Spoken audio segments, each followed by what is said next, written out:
કે આશ્રમ કેવી રીતે, આશ્રમ જીવન શું છે, આ સ્ટેજ સુધી ક્યારે કેવી રીતે પહોંચ્યા, એ કોઈ તમારા ક્વેશ્ચન હશે તો એના આન્સર આપીશ. અગર તો તમારી ઈચ્છા હશે તો પાછું નેક્સ્ટ આપણે કલાક પછી ટાઈમ હશે તો થોડુંક લેશું.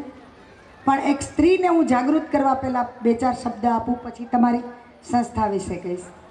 કે સ્ત્રી એક શક્તિ છે, સ્ત્રી ધારે કરી શકે, અશક્યનું શક્ય સ્ત્રી કરી શકે. આપણે એક ઝાંસીની રાણી બની ગઈ હતી, એક સત્ય ઘટના છે ને.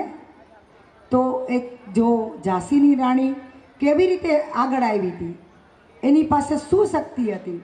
સ્ત્રી પાસે પહેલાં સેલ્ફ કોન્ફિડન્સ, કરુણા નિદાન, પ્રેમ ભાવના, લાગણી, આ બધું હશે ને, લેટ ગો ભાવના, આટલા 5 પોઈન્ટ હશે ને તો સ્ત્રી ધારે કરી શકે, અશક્યનું શક્ય કરી શકે.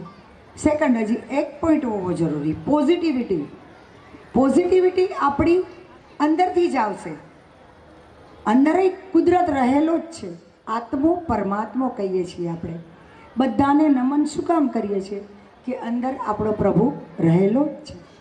તો આત્મો પરમાત્મો છે, તો આપણે અંદરથી રહેલી શક્તિઓને પણ જાગૃત કરશું.